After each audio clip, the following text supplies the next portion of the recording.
ಅದು ಹೆಣ್ಣು ಕರಡಿ ಕಾಮೋದ್ರೇಕ ಆಗಲ್ಲ ತಕ್ಷಣ. ಅದು ಯಾವ ಪರಿಸ್ಥಿತಿ, ಮೀಟಿಂಗ್ ಸೀಸನ್ ಬೇರೆ, ಇದು ಬೇಸಿಗೆ ಸಂದರ್ಭ, ಇದು ಹೆಣ್ಣು ಕರಡಿನ ಗಂಡು ಅಟ್ಯಾಕ್ ಮಾಡಿ ಇದಾಗಿದೆ ಅಂತ ಮೀಟಿಂಗ್. ಅವಾಗ ನಾನು ಫಸ್ಟ್ ಫೋನ್ ಮಾಡಿ, ನಾವು ಬರ್ತಾ ಇದ್ದೀವಿ, ನೀವು ದಯವಿಟ್ಟು ಇಮಿಡಿಯೇಟ್ ಪೊಲೀಸರು ಕರೆಸಿ ಲಾಠಿ ಚಾರ್ಜ್ ಮಾಡಿ ಜನರನ್ನು ಓಡಿಸ್ರಿ, ಇಲ್ಲಾಂದ್ರೆ 2-3 ಜನ ಸಾಯ್ತಾರ ನೋಡಂತ ಹಿಂಗೆ ವಾರ್ನಿಂಗ್ ಕೊಟ್ಟೆ. ಇವನ್ ನನಗೆ ಕರಡಿ ಕಡಿತ ಅಂತ ಕುಡುಗೋಲ್ ಹಿಡ್ಕೊಂಡು ಹಿಂಬಾಲಿಸ್ಕೊಂಡು ಹೋಗ್ತಾನೆ. ನಾ ಹೋಗ್ತೀವಿ, ನನ್ನೆಲ್ಲ ಫೋಟೋಗಳೆಲ್ಲ ಅದಾವೆ.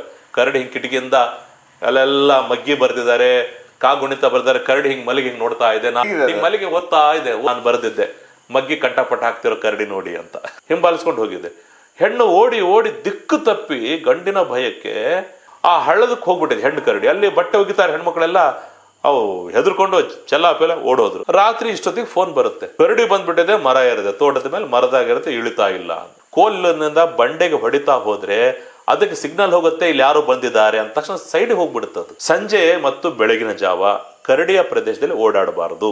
ಕರಡಿ ಯಾವಾಗಲೂ ಅಟ್ಯಾಕ್ ಮಾಡೋದು ನಮ್ಮ ತಲೆ ಮೇಲೆ, ಮುಖ ಮುಖ ಮುಚ್ಕೊಂಡು ಬಿದ್ಕೊಂಡ್ಬಿಡಿ ಕೆಳಗೆ. 13 ಜನರಿಗೆ ಒಂದೇ ದಿನ ಒಂದು ಕರಡಿ ಅಟ್ಯಾಕ್. ಆಮೇಲೆ ಮುಖ ತೆಗೀತದೆ, ಕಣ್ಣು ಕಿರಳುತ್ತೆ, ಈ ತಲೆ ಹಿಂಗ್ ತೆಗೀತದೆ. ಅದು ದೊರೋಜಿ ಕರಡಿಧಾಮ ಆರಂಭ ಆದಾಗ ಏನಾಯ್ತು, ಸುತ್ತಮುತ್ತಲು ಒತ್ತಡ, ಕೈಗಾರಿಕೆಗಳು, ಕಾರ್ಖಾನೆಗಳ ಒತ್ತಡ.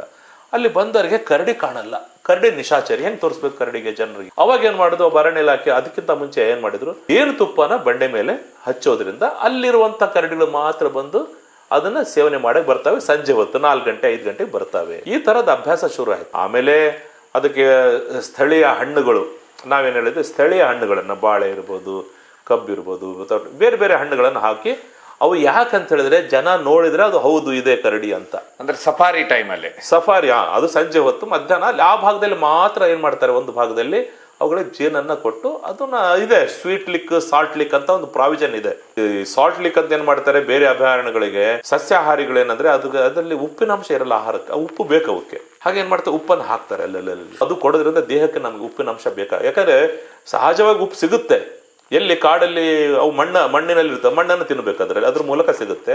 ಹಾಗಾಗಿ ಅಲ್ಲಲ್ಲಿ ಸಾಲ್ಟ್ ಲಿಕ್, ಸ್ವೀಟ್ ಲಿಕ್ ಮಾಡ್ಬೇಕು ಅನ್ನೋದು ಮಿನಿಮಮ್ ಇದೆ. ಅದು ಆ ತರ ನಾವು ಏನು ಬೇಯಿಸಿದ ಆಹಾರವನ್ನ ಎಲ್ಲ ಕಡೆಗೆ ಫೀಡ್ ಮಾಡೋಕೆ ಅವಕಾಶ ಇಲ್ಲ, ಮಾಡಬಾರದು. ಪ್ರಾಣಿಗಳು ಸಹಜವಾಗಿ ತಮ್ಮ ಆಹಾರವನ್ನು ತಾವು ಹುಡ್ಕೋಬೇಕು. ಅದಕ್ಕೆ ಪೂರಕವಾದ ಪರಿಸರ ನಾವು ನಿರ್ಮಾಣ ಮಾಡೋದು ನಮ್ಮ ಕೆಲಸ. ಇದಾದ್ಮೇಲೆ ನಿಮಗೆ ನೀವು ಹೇಗಿದು PhD ಮತ್ತೆ ಕರಡಿ ಬಗ್ಗೆನೇ ಅಧ್ಯಯನ ಮಾಡ್ಬೇಕಂತ ಹೇಗೆ ಬರುತ್ತೆ ನಿಮ್ಮ ಮನಸ್ಸಲ್ಲಿ? ನೋಡಿ, ನಾನಲ್ಲಿ ಆರಂಭದಿಂದ ಅಲ್ಲೇ, ನಾನು ಯಾವಾಗ 97-98ಕ್ಕೆ ಬಂದೆ, ಆಗ ನಾವೆಲ್ಲ ಬಯಲು ಸೀಮೆ, ನಮ್ಮ ಬಯಲು ಏರಿಯಾ, ನಮ್ಗೆ ಕಾಡು, ಈ ಮೇಡು ಇವೆಲ್ಲ ನೋಡಿದ್ದಿಲ್ಲ. ನಾನು ಬಂಟ್ರಿ ಅಂತ ಗ್ರಾಮಕ್ಕೆ ಬಂದೆ, ಅಲ್ಲಿರುವಂತ ಕಾಡನ್ನು ನೋಡಿ ಪರಿಸರದ ಬಗ್ಗೆ ಆಳವಾಗಿ ನಾವು ಮುಳುಗ್ಬಿಟ್ಟು. ಇದು ನಮ್ಮ ಬಹಳ ಮುಖ್ಯವಾದ ವನ್ಯಜೀವಿ. ಬರ್ಡ್ ವಾಚಿಂಗ್ ಅಂದ್ರೆ ಗೊತ್ತಿದ್ದಿಲ್ಲ, ನಾವು ಬರ್ಡ್ ವಾಚಿಂಗ್ ಮಾಡಿ ಮೈಸೂರಿಗೆ ಹೋಗ್ತಿದ್ವಿ. ಆಮೇಲೆ ಶುರು ಮಾಡಿದ್ದಿಲ್ಲ, ಇದೆಲ್ಲ ಶುರು ಮಾಡಿ ಇನ್ವಾಲ್ವ್ ಆದೆ ಪೂರ್ತಿಯಾಗಿ. ಅವಾಗ ಏನಾಯ್ತು, ಇಲ್ಲಿ ಅರಣ್ಯ ಇಲಾಖೆ ನನಗೆ ವೈಲ್ಡ್ ಲೈಫ್ ವಾರ್ಡನ್ ಅಂತ ಮಾಡಿದಾಗ ನನಗೆ ಎಂಟ್ರಿ ಸಿಕ್ತು ಅವ್ರ ಒಳಗೆ, ಅವ್ರ ಜೊತೆ ಒಡನಾಟ ಹೆಚ್ಚಾಯ್ತು. ಅವಾಗ ಪಕ್ಷಿ ವೀಕ್ಷಣೆ ಮಾಡೋದು, ಮಕ್ಕಳಿಗೆ ತರಬೇತಿ ಕೊಡೋದು, ಇದೆಲ್ಲ ಮಾಡ್ತಾ ಹೋಗಿದ್ವಿ. ಅವಾಗ ಕರಡಿ ಧಾಮದ ಬಗ್ಗೆ ಸಮಸ್ಯೆಗಳು ಬರ್ತಾ ಇದ್ವು. ಒಂದು ಎಲ್ಲೋ ಕರಡಿ ಅಟ್ಯಾಕ್ ಆಯ್ತು, RF ನನಗೆ ಹೇಳ್ತು, ನಾನು ಅವ್ರ ಜೊತೆ ಹೋಗ್ತೀನಿ. 3-4 ಬಹಳ ಇಂಟ್ರೆಸ್ಟಿಂಗ್ ಸ್ಟೋರೀಸ್ ಅದಾವೆ, ಎಲ್ಲ ನಿಮ್ಗೆ ಹೇಳ್ಬೇಕಂದ್ರೆ ಈಗ ಟೈಮ್ ಇಲ್ಲ. ಒಂದ್ ಹೇಳಿ ನೋಡಿ, ಏನಾಯ್ತು, ಇದೇ ಮಾನವ ಪ್ರಾಣಿ ಸಂಘರ್ಷದ ಒಂದು ಉದಾಹರಣೆ. ಒಂದು ಸಾರಿ 2007ನೇ ಇಸ್ವಿ ಒಂದು ಫೋನ್ ಬರುತ್ತೆ, ಹಗರಿ ಬೊಮ್ಮನಹಳ್ಳಿ RF ಒಬ್ಬರು ಫೋನ್ ಮಾಡ್ತಾರೆ, ಸಾರ್ ಇಲ್ಲಿ ಕರಡಿ ಬಂದ್ಬಿಟ್ಟಿದೆ, ಕೋಗಳಿ ಅಂತ ಹಳ್ಳಿ. ನಾನು ಆ ಕೋಗಳಿ ಹಳ್ಳಿಯಲ್ಲಿ ನಾನು ಕೆಲಸ ಮಾಡಿದ್ದೆ. ಕೋಗಳಿ ಹಳ್ಳಿ ಹಂಗಂದ್ರೆ ಬಯಲು ಸೀಮೆ, ಅಲ್ಲಿ ಆ ಜಗತ್ನಲ್ಲಿ 3-4 ತಲೆಮಾರು ಕರಡಿ ಹೆಂಗಿದೆ ಮುಖ ನೋಡಿಲ್ಲ. ಅಲ್ಲೇನಾಗುತ್ತೆ, ಕರಡಿ ಬಂದಿದೆ ಅಂತ ಇನ್ಫಾರ್ಮೇಶನ್ ಬಂತು. ನಾನು ತಕ್ಷಣ ಏನ್ ಮಾಡಿದೆ, ಅವ್ರು ನನಗೆ ಫೋನ್ ಮಾಡಿ, ನಾನು ಹೇಳಿದೆ, ಸರ್ ಕರಡಿ ಜನ ಊರು ಏನು ಅಟ್ಯಾಕ್ ಮಾಡ್ಕೊಂಡು ಹೋಗ್ತಾ ಇದ್ದಾರೆ, ಅಟ್ಟಾಡ್ಸ್ಕೊಂಡು ಹೋಗ್ತಿದ್ದಾರೆ ಅಂತ ಅವರು ಫೋನ್ ಮಾಡಿದ್ರು. ಜನ ಕಂಟ್ರೋಲ್ ಆಗ್ತಾ ಇಲ್ಲ ಸರ್, 2 ಕರಡಿ ಬಂದ್ಬಿಟ್ಟು ಊರಾಗ. ನನಗೆ ಗೊತ್ತಾಯ್ತು ಇದು ಬೇಸಿಗೆ ಸಂದರ್ಭ, ಇದು ಹೆಣ್ಣು ಕರಡಿನ ಗಂಡು ಅಟ್ಯಾಕ್ ಮಾಡಿ ಇದಾಗಿದೆ ಅಂತ ಮೀಟಿಂಗ್. ಅವಾಗ ನಾನು ಫಸ್ಟ್ ಫೋನ್ ಮಾಡಿ, ನಾವು ಬರ್ತಾ ಇದ್ದೀವಿ, ನೀವು ದಯವಿಟ್ಟು ಇಮಿಡಿಯೇಟ್ ಪೊಲೀಸರು ಕರೆಸಿ ಲಾಠಿ ಚಾರ್ಜ್ ಮಾಡಿ ಜನರನ್ನು ಓಡಿಸ್ರಿ, ಇಲ್ಲಾಂದ್ರೆ 2-3 ಜನ ಸಾಯ್ತಾರ ನೋಡಂತ ಹಿಂಗೆ ವಾರ್ನಿಂಗ್ ಕೊಟ್ಟೆ. ಅಲ್ಲಿರೋ RF ಪಾಪ ಒಬ್ರು RF ಏನ್ ಮಾಡ್ತಾರೆ, ಜನ ಎಲ್ಲ ಅರಣ್ಯ ಇಲಾಖೆ ಮೇಲೆ ಜೋರ್ ಮಾಡಿದ್ವಿ, ಅರಣ್ಯ ಇಲಾಖೆ ತಂದ್ಬಿಟ್ರು ಅವರು ಪಾಪ ಕರಡಿಗಳನ್ನ. ಅದೇನಾಯ್ತಂದ್ರೆ ಆಮೇಲೆ ಗೊತ್ತಾಯ್ತು ನಮ್ಗೆ, ಅಲ್ಲಿ ಹನಸಿ ಫಾರೆಸ್ಟ್ ಅಂತಿದೆ, ಚಿಲಕನಟ್ಟಿ, ಹನಸಿ ಇದೆ, ಗುಡಿಕೊಟ್ಟಿದ್ದ ರೇಂಜ್ ಅದೇ ರೀತಿ ಮುಂದುವರೆದದು, ಗಜಾಪುರ. ಆ ಕರಡಿ ಏನಾಗಿದೆ, ಮೀಟಿಂಗ್ ಸೀಸನ್ ಅಲ್ಲಿ ಹೆಣ್ಣು ಕರಡಿನ ಅಟ್ಟಾಡಿಸ್ಕೊಂಡು ಹೋಗ್ಬಿಟ್ಟಿದೆ, ಹಿಂಬಾಲಿಸ್ಕೊಂಡು ಹೋಗಿದೆ. ಹೆಣ್ಣು ಓಡಿ ಓಡಿ ದಿಕ್ಕು ತಪ್ಪಿ ಗಂಡಿನ ಭಯಕ್ಕೆ ಕೋಗಳಿ ಅನ್ನುವಂಥ ಊರು, ನಮ್ಮ ಕಾಲೇಜ್ ಇದೆ ಅಲ್ಲಿ, ಸರ್ಕಾರಿ ಪದವಿ ಪೂರ್ವ ಕಾಲೇಜ್ ಮುಂದ್ಲಿಂದ ಹೋಗಿದೆ. ಹೋಗಿ ಅಲ್ಲಿ ಒಂದು ಹಳ್ಳ ಇದೆ, ಆ ಹಳ್ಳದಕ್ಕೆ ಹೋಗ್ಬಿಟ್ಟಿದೆ ಹೆಣ್ಣು ಕರಡಿ. ಅಲ್ಲಿ ಬಟ್ಟೆ ಒಗಿತಾರೆ ಹೆಣ್ಮಕ್ಳೆಲ್ಲ, ಅವು ಹೆದರ್ಕೊಂಡು ಚೆಲ್ಲಾಪೆಲ್ಲ ಓಡೋದ್ರು. ಅವಾಗ ಊರಿನ ನಮ್ಮ ಯುವಕರು ಬಂದ್ಬಿಟ್ಟು ಏನ್ ಮಾಡಿದ್ರು, ಆ ಹೆಣ್ಣು ಕರಡಿನ ಹಿಡ್ಕೊಂಡ್ಬಂದು ಪಂಚಾಯತಿಯಲ್ಲಿ ಹಾಕಿ ಚಿಲ್ಕ ಹಾಕ್ಬಿಟ್ರು. ಆ ಗಂಡು ಕರಡಿ ಬಹಳ ರೋಷ ಇರುತ್ತೆ ಅದಕ್ಕೆ ನೋಡಿ. ಆ ಒಂದು ಯಾವ ಪರಿಸ್ಥಿತಿ, ಮೀಟಿಂಗ್ ಸೀಸನ್ ಬೇರೆ, ಅವಾಗ ಅದು ಓಡಿ ಓಡಿ ಜನ ಹಿಂಬಾಲಿಸ್ಕೊಂಡು ಹೋಗ್ತಾರೆ, ಬಡಿಗೆ ಹಿಡ್ಕೊಂಡು ಓಡ್ತಾರೆ. ಅಲ್ಲಿಂದ ಒಂದು 10 ಕಿಲೋಮೀಟರ್ ದೂರ ನೆಲ್ಕುದ್ರೆ ಅಂತ ಬರುತ್ತೆ, ಅಲ್ಲಿವರೆಗೆ ಓಡಿಸ್ಕೊಂಡು ಬರ್ತಾರೆ. ಅಲ್ಲಿ ಅಷ್ಟೊತ್ತಿಗೆ ನಾವು ಹೇಳಿದ್ವಿ, ಸಾರ್ ದಯವಿಟ್ಟು ಜನರು ಓಡಿಸಿ. ಇಲ್ಲಿ ಸಾರ್ ಜನ ಬಡತ ಭಾಳ ಊರು ಜನ ಸೇರ್ಬಿಟ್ಟಾರೆ ಕರಡಿಗೆ, ಬಡಿಗೆ ಅಟ್ಯಾಕ್ ಆಗುತ್ತೆ ಸರ್, ಓಡಿಸ್ರಿ. ಏನ್ ಮಾಡೋಕ್ಕಾಗುತ್ತೆ? ಅಷ್ಟೊತ್ತಿಗೆ ಏನಾಯ್ತು, ಜನರ ಮೇಲೆ 2-3 ಜನರ ಕರಡಿ ಪರಿಚಿದೆ, ಗಂಡು ಕರಡಿ. ಆದ್ರೂ ಬಿಡ್ಲಿಲ್ಲ, ಜನ ಹೋಗಿದೆ. ಅದು ಕರಡಿ ಸುಸ್ತಾಗಿ ಒಂದು ಮೆಕ್ಕೆಜೋಳದಲ್ಲಿ ಕುಂತಿದೆ. ಅಲ್ಲಿ ಒಂದು 55 ವರ್ಷ ವಯಸ್ಸಾಗಿರೋ ಒಬ್ಬ ಯಜಮಾನ ಏನ್ ಮಾಡಿದಾನೆ, ಹೋಗ್ಬಿಟ್ಟಿದ್ದಾನೆ. ಹೋದ ತಕ್ಷಣ ಕರಡಿ ಅವನು ನೋಡ್ಬಿಟ್ಟೆ, ಇವನು ಗಾಬರಿ ಆಗ್ಬಿಟ್ಟಾನೆ. ಗಾಬರಿ ಆದ ತಕ್ಷಣ ಕರಡಿ ಬಂದು ಅವನ ಮುಖದ ಮೇಲೆ ಬಂದು ಮುಖ ಇದೆಲ್ಲ ಅರ್ಧ ಭಾಗ ಕಡಿದು ಪೀಸ್ ಮಾಡ್ಬಿಡ್ತು. ಅಷ್ಟೊತ್ತಿಗೆ ನಮ್ಮ ಪತ್ರಕರ್ತೆಲ್ಲ ಹೋಗಿ ಫೋಟೋ ತೆಗೆದು ಎಲ್ಲ ಮಾಡಿ ಇವನ್ ತಗೊಂಡೋಗಿ, ಅಷ್ಟೊತ್ತಿಗೆ ಅವನ ಮುಖ ನೋಡಿ ಎಲ್ಲರೂ ಹೆದರಿ ಕೈ ಬಿಟ್ಬಿಟ್ರು. ಕರಡಿ ತನ್ನ ಪಾಡಿ ತಾನು ಮತ್ತೆ ಕಾಡಿಗೆ ಹೋಯ್ತು. ಇಲ್ಲ ಅವನು ಕರ್ಕೊಂಡೋಗಿ ಅಡ್ಮಿಟ್ ಮಾಡ್ತಾರೆ. ಅವನು ಅಲ್ಲಿ ಇದೆಲ್ಲ ಈ ದೌಡೆ ಎಲ್ಲ ನನ್ನ ಹತ್ರ ಫೋಟೋ ಇದೆ, ಇವೆಲ್ಲ ತುಂಡಾಗಿ ಕೆಳಗೆ ಅವನ್ನೆಲ್ಲ ತಗೊಂಡೋಗಿ ಏನೋ ರಿಪೇರಿ ಮಾಡಿ ಕಳಿಸ್ತಾರೆ. ಅವನು ಸ್ವಲ್ಪ ದಿನ ಇದ್ದ, ಬಟ್ ಅವನು ಆಮೇಲೆ ತೀರ್ಕೊಂಡ, ಬೇರೆ ಕಾರಣಕ್ಕೆ ತೀರ್ಕೊಂಡ. ಹೌದು, ಈ ಇಡೀ ಈ ಭಾಗ ಈ ಮೂಗಷ್ಟೇ ಕಾಣುತ್ತೆ, ಇಡೀ ಭಾಗ ಇಲ್ಲಿ ಕೆಳಗೆ ಇಳಿಬಿದ್ದು. ಇಂಥ ಭಯಾನಕವಾದಂತ ಘಟನೆ ಅಲ್ಲಿ ಆಗಿದ್ದು. ಮುಂದೆ ಹೆಣ್ಣು ಕರಡಿ ಏನಾಗುತ್ತೆ? ಆ ಹೆಣ್ಣು ಕರಡಿ ಒಂದು ತಗೊಂಡೆ ಮತ್ತೆ ಅದನ್ನ ಬಿಟ್ರು ಕಾಡಿಗೆ. ಅಲ್ಲಿ ಅದು ಇದರಲ್ಲಿ ಹಾಕಿದ್ರು. ಬಟ್ ಅದು ಯಾಕೆ ಮೀಟಿಂಗ್ ಒಪ್ಕೊಳ್ತಾ ಇರ್ಲಿಲ್ಲ? ಅದು ಯಾವಾಗ್ಲೂ ಹಾಗೇನೆ ಇರೋದು ಕರಡಿಗಳಲ್ಲಿ, ಯಾವಾಗ್ಲೂ ಅಷ್ಟೇ. ಹೆಣ್ಣು ಗಂಡು ಬಹಳ ಅದಕ್ಕೆ ಇಂಡ್ಯೂಸ್ಡ್ ಮೀಟಿಂಗ್ ಅಂತ ಹೇಳಿ, ಇಂಡ್ಯೂಸ್ ಆಗ್ಬೇಕದು. ಅದು ಹೆಣ್ಣು ಕರಡಿ ಕಾಮೋದ್ರೇಕ ಆಗಲ್ಲ ತಕ್ಷಣ. ಅದು ಓಡಿಸಿ ಅಟ್ಯಾಕ್ ಆಗಿ ಜಗಳ ಆಗಿ ಆದ್ಮೇಲೆ ಅದು ರೆಡಿ ಆಗುತ್ತೆ, ಮೀಟಿಂಗ್ ರೆಡಿ. ಅಲ್ಲೂ ರೆಡಿ ಆಗಲ್ಲ, ಇದು ಇಂಡ್ಯೂಸ್ಡ್ ಮೀಟಿಂಗ್ ಅಂತ. ಇದು ಬಹಳ ವಿಚಿತ್ರ ಕರಡಿಗಳಲ್ಲಿ ಕಾಣುವಂತ ಇದು. ಹಾಗಾಗಿ ಅದಕ್ಕೆ ನಾವು ಹೇಳ್ತೀವಿ, ಮೀಟಿಂಗ್ ಸೀಸನ್, ಬೇಸಿಗೆ ಅಂತ್ಯ, ಮಳೆಗಾಲದ ಆರಂಭ ಏನಿದೆ ಅದು ಅಪಾಯಕಾರಿ ಸಂದರ್ಭ. ಆ ಸಂದರ್ಭದಲ್ಲಿ ಜಾಸ್ತಿ ಮನುಷ್ಯನ ಮೇಲೆ ಅಟ್ಯಾಕ್ ಆಗೋದು. ಹಾಗಾಗಿ ಕೇರ್ಫುಲ್ ಆಗಿರಿ ಅಂತ ಹೇಳೋದು. ಟ್ರೈನಿಂಗ್ ಕೊಡ್ತಿರ್ತೀವಿ ನಾವು ಜನರಿಗೆ. ಇದಾದ ನಂತರ ಎರಡನೇದು ಹೇಳ್ತಾ ಇದ್ರೆ ಏನಾಗುತ್ತೆ ಸರ್? ಎರಡನೇ ಘಟನೆ ಇದು ಒಂದು ಘಟನೆ ಆಯ್ತು. ಇನ್ನೊಂದು ಘಟನೆ ಹೀಗೆ ನೋಡಿ, ಎಷ್ಟು ಉದಾಹರಣೆಗಳಂತಾವೆ. ಇದು 2002-3 ಇಸ್ವಿಲೆ ಒಂದಾಯ್ತು. ಇಲ್ಲಿ ಇದೇ ತರ ಒಂದು ಫೋನ್ ಬಂತು, ಸರ್ ಒಂದು ಕರಡಿ ಹಿಂಗ್ ಸ್ಕೂಲ್ ಒಳಗೆ ಬಂತು, ಅಲ್ಲಿ ಚಿಲಕ್ ಹಾಕಿದ್ದಾರೆ ಅಂದ್ರು. ನಾವು ಹೋದ್ವಿ, ನಾವೆಲ್ಲ ಜೂಗ್ ಫೋನ್ ಮಾಡಿ ಬೋನ್ ತರಿಸಿದ್, ನಾವು ಹೋದ್ವಿ. ಅಷ್ಟೊತ್ತಿಗೆ ಅಲ್ಲೇನಾಯ್ತಂದ್ರೆ ಮಳೆಗಾಲದ ಆರಂಭ, ಅದು ಸೆಪ್ಟೆಂಬರ್ ತಿಂಗಳು ಇರ್ಬೇಕದು, ಮೋಸ್ಟ್ಲಿ ಆಗಸ್ಟ್ ಸೆಪ್ಟೆಂಬರ್ ತಿಂಗಳು. ನಮ್ಮಲ್ಲಿ ಮಳೆ ಬರೋದು ಆಗಸ್ಟ್ ಸೆಪ್ಟೆಂಬರ್ ಅಲ್ಲಿ ಜಾಸ್ತಿ, ಎಲ್ಲ ಬಯಲು ಸೀಮೆ. ಮಳೆ ಬಂದ ಮೇಲೆ ಏನಾಗುತ್ತೆ, ಗೆದ್ದಲು ಜಾಸ್ತಿ ಆಗುತ್ತೆ ನಮ್ಮಲ್ಲಿ, ಹೊಲದಲ್ಲಿ ಗೆದ್ದಲು ಇರುವೆಗಳು ಜಾಸ್ತಿ. ಅದು ಒಂದು ಕರಡಿಯನ್ನು, ಒಂದು ಮಧ್ಯಮ ಗಾತ್ರದ ಕರಡಿ ಏನಾಗಿದೆ, ಅದು ಗೆದ್ದಲು ಇರುವೆ ತಿಂತ ಮೈ ಮರೆತು ಬಿಟ್ಟಿದೆ. ಅದು ಬೆಳಗಿನ ಜಾವ ಏನಾಗಿದೆ, ನಾಯಿಗಳು ಅದಕ್ಕೆ ಅಟ್ಟಾಡ್ಸ್ಕೊಂಡು ಬಂದ್ಬಿಟ್ಟಿದ್ದಾರೆ. ಅದು ಕರಡಿ ಹೆದರ್ಕೊಂಡು ಒಂದು ಪಾಲ್ನಾಯಕನ ಹಳ್ಳಿ ಅಂತ ಒಂದು ಹಳ್ಳಿ, ಆ ಹಳ್ಳಿ ಒಳಗೆ ನುಗ್ಬಿಟ್ಟಿದೆ. ನುಗ್ತಾ ಒಬ್ಬನ ಸುಮ್ಮನೆ ಅಲ್ಲಿ ರಸ್ತೆ ಪಕ್ಕದಲ್ಲಿ ಕಟ್ಟೆ ಮೇಲೆ ಕುಂತಿರೋನಿಗೆ ಕಡಿದ್ ಬಿಡುತ್ತೆ. ಇಲ್ಲಿ ಕಡಿದ ತಕ್ಷಣ ಮತ್ತೆ ಮುಂದಕ್ಕೆ ಹೋಗುತ್ತೆ. ಇವನ್ ನನಗೆ ಕರಡಿ ಕಡಿತಾ ಅಂತ ಕುಡುಗೋಲ್ ಹಿಡ್ಕೊಂಡು ಹಿಂಬಾಲಿಸ್ಕೊಂಡು ಹೋಗ್ತಾನೆ. ಆ ಕರಡಿ ಓಡ್ತಾ ರಸ್ತೆಯಲ್ಲಿ ಒಂದು ಅಜ್ಜಿ ಬರ್ತಾ ಇರುತ್ತೆ. ಆ ಅಜ್ಜಿ ಕರಡಿ ನೋಡ್ಕೊಂಡ್ಬಿಟ್ಟು ಜೋರಾಗಿ ಅಲ್ಲಿ ಒಂದು ಶಾಲೆ, 9 ಗಂಟೆ, ಜಸ್ಟ್ ಸಣ್ಣ ಮಕ್ಕಳು, ಸಣ್ಣ ಪ್ರೈಮರಿ ಸ್ಕೂಲ್, ಅದ್ರೊಳಗೆ ಅಜ್ಜಿ ಹೋಗ್ಬಿಡ್ತಾಳೆ. ಅಜ್ಜಿ ಹೋಗಿದೆ ಅಂತ ಕರಡಿನೂ ಒಳಗೆ ನುಗ್ಬಿಡುತ್ತೆ. ನುಗ್ಗಿದ ತಕ್ಷಣ ಏನಾಗುತ್ತೆ, ಒಳಗೆ ಹೋಗುತ್ತೆ ಕರಡಿ. ಆದ್ರೆ ಒಳಗೆ ಹೋದ ತಕ್ಷಣ ಅದು ಕಟ್ಟಡ ನೋಡಿ ಅದಕ್ಕೆ ಗಾಬರಿ ಆಗ್ಬಿಡುತ್ತೆ. ಎಲ್ಲಿ ಬಂದೆ ನಾನಿದು ಎಂಥ ಜಾಗಕ್ಕೆ ಬಂದೆ? ಅದು ಭಯಭೀತ ಆಗ್ಬಿಟ್ಟು ಕಿಟಕಿಯಿಂದ ಓಡೋಗಕ್ಕೆ ನೋಡುತ್ತೆ, ಎಲ್ಲೆಲ್ಲೋ ಓಡೋಕೆ. ಅಷ್ಟೊತ್ತಿಗೆ ಅವನು ಯಾರು ಕರಡಿ ಕಡಿಸ್ಕೊಂಡಿದ್ನಲ್ಲ, ಓಡಾಡಿ ಬಂದು ಮಕ್ಕಳನ್ನ ಮುದ್ಕಿನ ಹೊರಗೆ ಎಳ್ಕೊಂಡು ಚಿಲ್ಕ್ ಹಾಕ್ಬಿಡ್ತಾನೆ. ನಾ ಹೋಗ್ತೀವಿ, ನನ್ನೆಲ್ಲ ಫೋಟೋಗಳೆಲ್ಲ ಅದಾವೆ. ಕರಡಿ ಹಿಂಗೆ ಕಿಟಕಿಯಿಂದ ಅಲ್ಲೆಲ್ಲ ಮಗ್ಗಿ ಬರ್ದಿದ್ದಾರೆ, ಕಾಗುಣಿತ ಬರ್ದಿದ್ದಾರೆ. ಕರಡಿ ಹಿಂಗೆ ಮಲಗಿ ಹಿಂಗೆ ನೋಡ್ತಾ ಇದೆ. ನಾನು ಬರ್ದಿದ್ದೆ, ಮಗ್ಗಿ ಕಂಠಪಟ್ಟ ಹಾಕ್ತಿರೋ ಕರಡಿ ನೋಡಿ ಅಂತ. ಮಲಗಿದೆ ಫೋಟೋ, ಅದು ಡೆಕ್ಕನ್ನಲ್ಲಿ ಆರ್ಟಿಕಲ್ ಅಲ್ಲ ಸರ್, ಮಲಗಿದೆ. ಮಲಗಿ ಓದ್ತಾ ಇದೆ, ಓದ್ದಂಗೆ ಕಾಣ್ತಾ ಇದೆ. ಆಮೇಲೆ ಕಿಟಕಿ ಒಳಗೆ ಬಂದು ಹಿಂಗೆ ಕೈ ಹಾಕ್ತಾ ಇದೆ. ಇವೆಲ್ಲ ಫೋಟೋ. ಅಲ್ಲೆಲ್ಲ ಅಷ್ಟೊತ್ತಿಗೆ ಹೇಳಿದ್ವಿ, ಪೊಲೀಸರೆಲ್ಲ ಕರೆಸಿದ್ವಿ. ಜನ ಗುಡಿಸಲ ಮೇಲೆಲ್ಲ ಕುಂತಿದ್ದಾರೆ ಜನ. ಅಷ್ಟೊತ್ತಿಗೆ ನಾವು ಹೋದ್ವಿ, ಅದೆಲ್ಲ ನೋಡಿದ್ವಿ. ಆಯ್ತಪ್ಪ ನಡೀರಿ ಅಂತ ಹೇಳಿ ಎಲ್ಲ ಬೋನ್ ಕರೆಕ್ಟಾಗಿ ಬಾಯಿಗೆ ಇಡಿಸಿ, ಬಟ್ಟೆ ಹಾಕಿ, ಒಬ್ಬನ ಮೇಲೆ ಬೋನನ್ನು ಎತ್ಕೊಂಡು ನಿಲ್ಲಕ್ಕೆ ಒಬ್ಬನ ಮೇಲೆ ಬಿಟ್ಟು ಕರಡಿ ಒಳಗೆ ತಂದು ಮುಚ್ಚಿ ತಗೊಂಬಂದ್ವಿ ಕರಡಿ ಧಾಮಕ್ಕೆ. ಏನಾಯ್ತು, ಒಂದ್ ಕಡೆ ಗಾದಿಗನೂರು ಮತ್ತು ಈ ಬೈಲುವದ್ದಿಗೇರಿ ಮಧ್ಯೆ ಒಂದು ತೋಟ. ರಾತ್ರಿ ಇಷ್ಟೊತ್ತಿಗೆ ಫೋನ್ ಬರುತ್ತೆ, ಕರಡಿ ಬಂದ್ಬಿಟ್ಟಿದೆ, ಮರ ಏರಿದೆ, ತೋಟದ ಮೇಲೆ ಮರದಾಗಿರುತ್ತೆ, ಇಳಿತಾ ಇಲ್ಲ. ಮರ ಹತ್ತಂದ್ರೆ ಜನರ ಭಯದಿಂದ ಮರ ಹತ್ತಿರುತ್ತೆ, ಇಲ್ಲ ಜೇನ್ ತಿನ್ನಕ್ ಹೋಗಿದೆ ಅಂತ ಮತ್ತೆ ಹೋದ್ವಿ. ನಾವು ಇಬ್ರು ಬೈಕ್ ಹಾಕೊಂಡು, ನಾನು ರೇಂಜ್ ಫಾರೆಸ್ಟ್ ಆಫೀಸರ್ ಹೋದ್ವಿ. ಏನ್ ಮಾಡಿದೆ ಅಲ್ಲಿ ನೋಡ್ತಿದೀವಿ, ಪಾಪ ಅದು ಜನ ಏನ್ ಮಾಡಿದ್ದಾರೆ, ಒಂದು ಕಟ್ಟಿಗೆ ಬಿದಿರಿನ ಕೋಲಿಗೆ ಎಲ್ಲ ಬಟ್ಟೆ ಸುತ್ತಬಿಟ್ಟು ಅದಕ್ಕೆ ಸಿಮೆಂಟ್ ಹಾಕಿ ಬೆಂಕಿ ಹಚ್ಚಿ ಅದನ್ನ ತಿವಿತಾ ಇದ್ದಾರೆ. ಅದನ್ನ ಪಾಪ ಅದು ಜೀವ ಅಲ್ವಾ, ಅದು ಹಿಂಗೆ ಬಂದ ತಕ್ಷಣ ಮತ್ತೆ ಸುಮ್ಮನೆ ಇರ್ಬೇಕಾ, ತೆಗ್ದು ಓಡಿಸ್ತಾ ಇದೆ, ಅದನ್ನು ದಪ್ತಾ ಇದೆ ಆ ಬೆಂಕಿನ. ನಾವು ನೋಡಿದ್ವಿ. ಫೈರ್ ಸ್ಟೇಷನ್ ಕರೆಸ್ಬೇಕಾ, ಅದೇನು ಮರಿ ಅಲ್ಲ ಹಿಡ್ಕೊಂಬರಕ್ಕೆ. ಫೈರಿಂದು ಏನು ಏಣಿ ಹಾಕ್ಬಿಟ್ಟು ಅದನ್ನು ತಕ್ಕೊಂಡು ಇಳಿಸೋಕ್ಕಾಗಲ್ಲ. ನಾನು ಹೇಳಿದೆ ಏನೋ ಪ್ರಯತ್ನ ಮಾಡಿದ್ರು ಅದು ಇಳಿಯಲ್ಲ.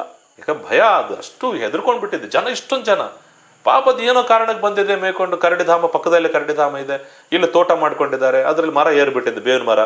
ಅದಕ್ಕೆ ನಾನು ಹೇಳಿದೆ, ಸರ್ ನಾನೆಲ್ಲರೂ ಇದ್ರು ಜನ, ನೋಡಪ್ಪ ಅದು ಒಟ್ಟು ಕರಡಿ ಹೋಗ್ಬೇಕಲ್ಲ, ಬೆಳೆಕಾಗರಷ್ಟೊತ್ತಿಗೆ ಹೋಗುತ್ತೆ. ನೀವು ಈಗಲೇ ಅದನ್ನು ಓಡಿಸ್ತೀನಿ ಹಿಡಿತೀನಿ ಅಂತ ಹೇಳಿದ್ರೆ ನಿನ್ನ ಮುಖಾನ ಹೆಂಡತಿ ಮಕ್ಕಳು ನೋಡಿದ್ರೆ ಹೆದರ್ಕೊಳ್ತಾರೆ, ಆ ಥರ ಗಾಯ ಮಾಡುತ್ತೆ. ದಯವಿಟ್ಟು ನೀವು ಹೋಗ್ರಿ, ಬೆಳಗ್ಗೆ ಏನಾರು ಇದ್ರೆ ನಾವು ಫೈರ್ ಸ್ಟೇಷನರ್ ಕರ್ಕೊಂಬಂದು ಅದನ್ನು ಎತ್ಕೊಂಡು ಹೋಗಿ ನಾವು ಝೂಗ್ ಬಿಡ್ತೀವಿ, ಬಳ್ಳಾರಿ ಝೂಗೆ ಅಂತ ಹೇಳಿದ್ವಿ. ಸೊ ಅದು ಜನರಿಗೆಲ್ಲ ಹೇಳಕ್ ಒಂದು 2-3 ತಾಸು ಆಯ್ತು ಜನರಿಗೆ ಹೇಳೋಷ್ಟು. ಪಾಪ ಕರಡಿ ಮೇಲೆ ಕೂತ್ಕೊಂಡ್ಬಿಟ್ಟೆ, ಸುಮ್ಮನೆ ಆರಾಮಾಗಿ ಕೂತ್ಕೊಂಡು ಹೇಗ ಭಯ, ಕೆಳಗೆ ಬಂದ್ರೆ ಹೊಡಿತಾರಂತ ಕತ್ಲು. ಮನಸ್ಸು ಮಾಡಿ ಕರಡಿ ಅಕಸ್ಮಾತ್ ಕೆಳಗೆ ಇಳಿದಿದ್ರೆ ಯಾರಲ್ಲಿ ಉಳಿತಿದ್ದಿಲ್ಲ. ಯಾಕಂದ್ರೆ ಯಾವ ಪ್ರಾಣಿಯೂ ತನಗೆ ತಾನೇ ಬಂದು ಅಟ್ಯಾಕ್ ಮಾಡಲ್ಲ. ನಮ್ಮ ಹಾಗೆ ಸಿಟ್ಟಿಲ್ಲ, ನಿಮ್ಮ ಮೇಲೆ ಸಿಟ್ಟಿದೆ ದ್ವೇಷ ಇದೆ ಅಟ್ಯಾಕ್ ಮಾಡ್ಬೇಕಂತಿಲ್ಲ. ಅವಕ್ಕೇನಿದೆ, ತಮಗೆ ಬಂದ ಅಪಾಯ ಬಂದಾಗ ತಪ್ಪಿಸ್ಕೊಂಡು ಹೋಗ್ತಾವೆ, ಅವಾಯ್ಡ್ ಮಾಡ್ತವೆ. ಅವು ಅಟ್ಯಾಕ್ ಮಾಡಕ್ ಬರಲ್ಲ, ಅವಾಯ್ಡ್ ಮಾಡಿ ತಮ್ಮ ಜೀವಕ್ಕೆ ಬೆದರಿಕೆ ಬಂದಾಗ ಅಟ್ಯಾಕ್ ಆಗುತ್ತೆ. ಹಾಗಾಗಿ ನಾವೇನು ಹೇಳ್ತೀವಿ, ಬಿಟ್ಬಿಡ್ರಿ ಅಂದ್ವಿ. ಅದು ಹೋಯ್ತು. ಬೆಳಗ್ಗೆ ಅಷ್ಟೊತ್ತಿಗೆ ರಾತ್ರಿ ಎಲ್ಲ ಸೈಲೆಂಟ್ ಆದ್ಮೇಲೆ ತನಗೆ ತಾನೇ ಇಳಿದು ಹೋಯ್ತು, ಮತ್ತೆ ಕಡೆ ತಲೆ ಹಾಕಲಿಲ್ಲ. ಅದಕ್ಕೆ ನಾನು ಹೇಳ್ತೀನಂದ್ರೆ, ನಾವು ಆ ಕರಡಿ ಆವಾಸ ಸ್ಥಾನದ ಸುತ್ತಮುತ್ತಲಿರೋ ಜನರಿಗೆ ಟ್ರೈನಿಂಗ್ ಕೊಡ್ತಿರ್ತೀವಿ, ಅರಣ್ಯ ಇಲಾಖೆವರೆಗೂ ತರಬೇತಿ ಕೊಟ್ಟಿವಿ. ಏನಂತ ಹೇಳಿದ್ರೆ, ನೋಡಿ, ಒಂದು ಮನುಷ್ಯರ ಮೇಲೆ ಕರಡಿ ದಾಳಿ ಹೆಚ್ಚಾಗ್ತಾ ಇದೆ, ಅಲ್ಲಲ್ಲಿ ಆಗ್ತಾ ಇದೆ. ಅದು ಆಗ್ಲಿಕ್ಕೆ ಕಾರಣ ಏನು, ಅದು ನಮಗೆ ನಾವು ತಿಳ್ಕೊಂಡಿರ್ಬೇಕು. ಅದಕ್ಕೆ ನಾವೇನು ಮಾಡಿದ್ವಿ, ಜನರಿಗೆ ಹೇಳ್ತೀವಿ, ಸಂಜೆ ಮತ್ತು ಬೆಳಗಿನ ಜಾವ ಕರಡಿಯ ಪ್ರದೇಶದಲ್ಲಿ ಓಡಾಡಬಾರದು. ನಿಮ್ಮ ಹೊಲ ತೋಟ ಇದೆ, ಗುಡ್ಡ ಇರುತ್ತೆ, ಕರಡಿ ಗುಡ್ಡ ಇರುತ್ತೆ, ಅಲ್ಲಿ ಪಕ್ಕದಲ್ಲಿ ಹೊಲ ಇರುತ್ತೆ. ದಯವಿಟ್ಟು ಅಂತ ಕಡೆ ಹೋಗ್ಬೇಕಾದ್ರೆ 8 ಗಂಟೆ ನಂತರ ಹೋಗ್ರಿ, ಅಥವಾ ರಾತ್ರಿ ಸಂಜೆ 5 ಗಂಟೆಗಿಂತ ಮೊದಲು ವಾಪಸ್ ಬಂದ್ಬಿಡ್ರಿ. ಆಮೇಲೆ ಹೋಗ್ಬೇಡ, ಕರಡಿ ಬರ್ತದೆ. ಎರಡನೇದು ಯಾಕೆ ಅಟ್ಯಾಕ್ ಆಗುತ್ತಂದ್ರೆ, ನಮ್ಮಲ್ಲಿ ರಾತ್ರಿ ಕರೆಂಟ್ ಕೊಡ್ತಾರೆ ನೀರಾವರಿ ಮಾಡಕ್ಕೆ. ರಾತ್ರಿ ಕರೆಂಟ್ ಕೊಟ್ಟಾಗ ಪಾಪ ಅವ್ನು ಮೆಕ್ಕೆಜೋಳ ನೀರು ಹಾಸಕ್ ಹೋಗ್ಬೇಕು ಕತ್ಲಲ್ಲಿ, ಅವಾಗ ಏನಾಗ್ತದೆ ಕರಡಿ ಅಟ್ಯಾಕ್ ಮಾಡೋದಕ್ಕೆ. ನಾವು ಅವಾಗ ಹೇಳಿದ್ವಿ ಎಲೆಕ್ಟ್ರಿಕ್ ವಿದ್ಯುತ್ ಇಲಾಖೆಗೆ, ಬೆಳಗ್ಗೆ 9 ಗಂಟೆಯಿಂದ ಸಂಜೆ 5 ಗಂಟೆ ಒಳಗೆ ಕರೆಂಟ್ ಕೊಡ್ರಪ್ಪ ಅಲ್ಲಿ ನೀರಾವರಿಗೆ ಅಂತಾನು ಹೇಳಿದ್ವಿ. ಅದು ಕೆಲವು ಕಡೆ ಮಾಡಿದ್ದಾರೆ. ಇದು ಜೊತೆಗೆ ಏನಾಗುತ್ತೆ, ನಾವು ಅಟ್ಯಾಕ್ ಮಾಡೋದು ತಪ್ಸ್ಕೊಳ್ಳೋದು ಹೆಂಗಂತ ಹೇಳ್ತಾ ಇದ್ವಿ. ಹೆಂಗಂದ್ರೆ, ಕರಡಿ ನಾವು ಅಡವಿಯಾಗಿ ಹೋಗ್ಬೇಕಾದ್ರೆ ಒಂದು ಗದ್ದಲ ಮಾಡ್ತಾ ಹೋಗ್ಬೇಕು, ಗಲಾಟೆ ಮಾಡ್ತಾ ಹೋಗ್ಬೇಕು. ಸಂಜೆ ಹೊತ್ತು ಹೋಗ್ತೀರಿ, ಜೋರಾಗಿ ಗಲಾಟೆ ಮಾಡ್ತಾ ಹೋಗ್ರಿ. ಒಂದು ಡಬ್ಬದಲ್ಲಿ ಕಲ್ಲು ಹಾಕಿ ಅಲ್ಲಾಡಿಸ್ಕೊಂತ ಹೋಗಿ, ಅಥವಾ ಈಗಂತೂ ಮೊಬೈಲ್ ಬಂದಿದೆ, ಮೊಬೈಲನ್ನು ಜೋರಾಗಿ ಸೌಂಡ್ ಹಾಕ್ಯಂದು ಯಾವುದೋ ಒಂದು ಮ್ಯೂಸಿಕ್ ಹಾಕ್ಯಂದು ಹೋಗ್ರಿ. ನಾವಿರೋದು ಗೊತ್ತಾಗಬೇಕು. ಅದಕ್ಕೆ ನಾವೇನು ಮಾಡ್ತೀವಿ, ಎಲ್ಲೇ ಕಾಡಿನ ಪ್ರದೇಶಕ್ಕೆ ಹೋದ್ರೆ ಒಂದು ಕೈಯಲ್ಲಿ ಕೋಲ್ ಇಟ್ಕೊಂಡಿರ್ಬೇಕು. ಕೋಲಿನಿಂದ ಬಂಡೆಗೆ ಹೊಡಿತಾ ಹೋದ್ರೆ ಅದಕ್ಕೆ ಸಿಗ್ನಲ್ ಹೋಗುತ್ತೆ, ಇಲ್ಲಿ ಯಾರು ಬಂದಿದ್ದಾರೆ ಅಂತ ತಕ್ಷಣ ಸೈಡ್ಗೆ ಹೋಗ್ಬಿಡುತ್ತೆ. ಅದು ತಾನಾಗಿ ಬಂದು ಅಟ್ಯಾಕ್ ಮಾಡಲ್ಲ, ನಮ್ಮ ಪ್ರೆಸೆನ್ಸ್ ಹೇಳ್ಬೇಕು, ನಾವು ಅದೀವಪ್ಪ ಅಂದ್ರೆ ತಾನು ಹೋಗುತ್ತೆ. ಅದು ನಮ್ಮ ಎಚ್ಚರಿಕೆ ಒಂದು. ಎರಡನೇದು ಏನಾಗುತ್ತೆ ಅಂದ್ರೆ, ರಾತ್ರಿ ಹೊತ್ತು ಹೋಗ್ಬೇಕಾದ್ರೆ ನಾವು ಟಾರ್ಚ್ ಇಟ್ಕೊಂಡು ಹೋಗ್ಬೇಕು. ಕತ್ತಲಿರುತ್ತೆ, ಕತ್ತಲು, ಅದು ಕಪ್ಪು ಇರುತ್ತೆ ಕರಡಿ. ಕೆಲಸ ಹೋಗಿ ಮನುಷ್ಯ ಅದ್ರ ಮೇಲೆ ಡಿಕ್ಕಿ ಹೊಡೆದು ಬಿದ್ದಿರೋ ಸಾಧ್ಯತೆನೂ ಇರ್ತದೆ. ಟಾರ್ಚ್ ಹಾಕೊಳ್ಳಿ, ನಾಯಿಗಳು ಇಟ್ಕೊಳ್ಳಿ. ಈಗ ಅದು ಈ ಥರ ಕಾಡಿನ ಮಧ್ಯದಲ್ಲಿ ಹೊಲ ಇರುತ್ತೆ, ನಾಯಿ ಇಟ್ಕೊಳ್ಳಿ, ಸ್ವಲ್ಪ ನಾಯಿ ಬೊಗಳು ಅದನ್ನು ಓಡಿಸುತ್ತೆ. ಸಂಜೆ ಹೊತ್ತು ಸ್ವಲ್ಪ ಬೆಂಕಿ ಹಾಕ್ಕೊಳ್ಳಿ, ನಿಮ್ಮ ತೋಟದ ಮನೆ ಇದ್ರೆ ಬೆಂಕಿ ಹಾಕ್ಬಿಟ್ರೆ ಅಲ್ಲಿ ಅದರಿಂದ ಬೆಂಕಿ ನೋಡಿ ಅದು ಹೆದರು ಹೋಗುತ್ತೆ. ಸೊ ಈ ಥರ ನಾವು ತರಬೇತಿ ಕೊಡ್ತಿದ್ದೀವಿ. ಜೊತೆಗೆ ಕರಡಿ ದೂರ ಕಾಣ್ತು ಇದೆ, ಅಲ್ಲಿದೆ, ಅದು ನಮ್ಗೆ ನೋಡಿಲ್ಲ, ಕರಡಿಗೆ ನಾವು ನೋಡಿವಿ ಅಂದ್ರೆ ನಾವು ಮೆಲ್ಲಕ್ಕೆ ಹಿಂದುತ್ತೇವೆ. ಯಾಕಂದ್ರೆ ಕರಡಿ ಆಹಾರ ಸೇವನೆ ಮಾಡ್ಬೇಕಾದ್ರೆ ತಲ್ಲಿನೂ ಆಗಿರ್ತದೆ, ಅದರಲ್ಲಿ ಮುಳುಗ್ಬಿಟ್ಟಿರ್ತದೆ, ಮರೆತು ಬಿಡ್ತದೆ ಜಗತ್ತನ್ನ. ಅದೇನಾದ್ರು ಮೇಯ್ತಾ ಇದೆ, ಅಲ್ಲಿ ಇರುವೆ ತಿಂತಾ ಇದೆ, ಗೆದ್ದು ತಿಂತಾ ಇದೆ ಅಂದ್ರೆ ನೀವು ಸುಮ್ಮನೆ ನೋಡಿ ಹಿಂದಕ್ಕೆ ಮೆಲ್ಲಕ್ಕೆ ಬಂದ್ಬಿಡ್ಬೇಕು. ಒಂದು. ಎರಡನೇದು, ಕರಡಿ ಬಂದು ತೀರಾ ಹತ್ರ ಬಂದು ಹಿಡ್ಕೊಂಡು ಬಿಡುತ್ತೆ, ನಿಮಗೆ ಜೀವ ಉಳಿಸ್ಕೋಬೇಕು. ಕರಡಿ ಯಾವಾಗಲೂ ಅಟ್ಯಾಕ್ ಮಾಡೋದು ನಮ್ಮ ತಲೆ ಮೇಲೆ, ಮುಖ. ಅದಕ್ಕೆ ನಾವು ಟ್ರೈನಿಂಗ್ ಕೊಡ್ಬೇಕು ಹೇಳ್ತೀವಿ. ಟವಲ್ ಇದೆಯಾ, ಟವಲ್ ತಗೊಂಡು ಮುಖ ಮುಚ್ಕೊಂಡು ಬಿದ್ಕೊಂಡ್ಬಿಡಿ ಕೆಳಗೆ. ಟವಲ್ ಸಿಗ್ಲಿಲ್ಲ, ಅರ್ಜೆಂಟು ಹಿಂಗೆ ಇಟ್ಕೊಳ್ಳಿ, ಕೆಳಗೆ ಬಿದ್ದುಬಿಡಿ. ಅದೇನಿಲ್ಲ, ಹಂಗೆ ತಗೊಂಡು ಶರ್ಟ್ ತಗೊಂಡು ಹಿಂಗೆ ಮುಚ್ಕೊಂಡ್ಬಿಡಿ. ಅದು ಮುಖಕ್ಕಷ್ಟೇ ದಾಳಿ ಮುಚ್ಕೊಂಡು ನೀವು ಬಿದ್ದು ಬಿಟ್ರೆ 1 ನಿಮಿಷ 2 ನಿಮಿಷ ಅದು ಕಾಯ್ತದೆ. ಅರಚಬಾರ್ದು, ಕೂಗಬಾರ್ದು, ನಾವು ಶಬ್ದ ಮಾಡಬಾರ್ದು. ಬಿದ್ದು ಬಿಟ್ರೆ ಕರಡಿ ಯಾಕಂದ್ರೆ ಅದಕ್ಕೆ ದ್ವೇಷ ಇಲ್ಲ ನಮ್ಮ ಮೇಲೆ, ಹಗೆತನ ಇಲ್ಲಲ್ಲ. ಅದಕ್ಕೇನು ಬೇಕಾಗಿದೆ, ನಮ್ಮ ಜೊತೆಗೆ ಏನಾದ್ರು ಹಗೆತನ ಮುಂದುವರಿಸ್ಬೇಕಾ? ಇಲ್ಲ, ತನಗೆ ಅಪಾಯ ಇಲ್ಲ ಇವನು ಅಂದಾಗ ತಾನು ಹೋಗ್ಬಿಡುತ್ತೆ. ಜೋರಾಗಿ ಒದರಿದ್ರೆ, ಜೋರಾಗಿ ಬಡದಾಡಿದ್ರೆ, ಜೋರಾಗಿ ಇದು ಆದ್ರೆ ಇನ್ನೂ ಜಾಸ್ತಿ ಅಟ್ಯಾಕ್ ಮಾಡುತ್ತೆ. ಅಲ್ಲ ಸರ್, ಅದು ಮುಖಕ್ಕೆ ದಾಳಿ ಮಾಡೋದು, ಮುಖ ಮಾತ್ರ ದಾಳಿ ಮಾಡೋದು, ಬೇರೆ ಎಲ್ಲೂ ಮಾಡೋದು. ಹೆಂಗಂದ್ರೆ, ಓಡಬೇಕಾದ್ರೆ ನೋಡಿ, ಒಂದು ಉದಾಹರಣೆ, ಜುಲೈ 2017ರಲ್ಲಿ ಒಂದು ಅಟ್ಯಾಕ್ ಆಗುತ್ತೆ. ನಮ್ಮ ಚಿಕ್ಕ ಜೋಗಳ್ಳಿ ಅಂತಿದೆಯಲ್ಲ, ಸಿದ್ದಾಪುರ ಅಂತ ಹಳ್ಳಿ. ಬೆಳಗಿನ ಜಾವ ಒಂದು ಕರಡಿ ನೋಡ್ತಾರೆ, ನೋಡಿ ಸುಮ್ಮನೆ ಇದ್ಬಿಟ್ರೆ ಆಯ್ತು.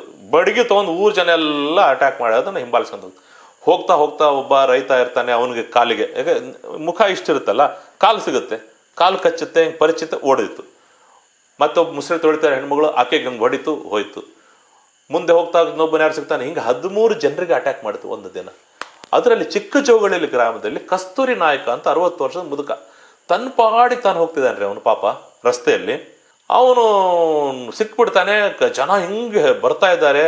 ಆ ಕರಡಿ ಭಯದಿಂದ ಏನು ಮಾಡುತ್ತಂದ್ರೆ ಅವನ್ನ ಹಿಡ್ಕೊಂಡ್ಬಿಟ್ಟು ನೆಲಕ್ಕೆ ಹಾಕಿ ಅವನು ಕೊಂದು ಬಿಡುತ್ತದೆ, ಸಾಯಿಸ್ಬಿಡುತ್ತೆ. ಎಲ್ಲ ಕಡೆ ಕಡಿಸಿ ಅವನಿಗೆಲ್ಲ ಇದು ಮಾಡಿಬಿಡ್ತು.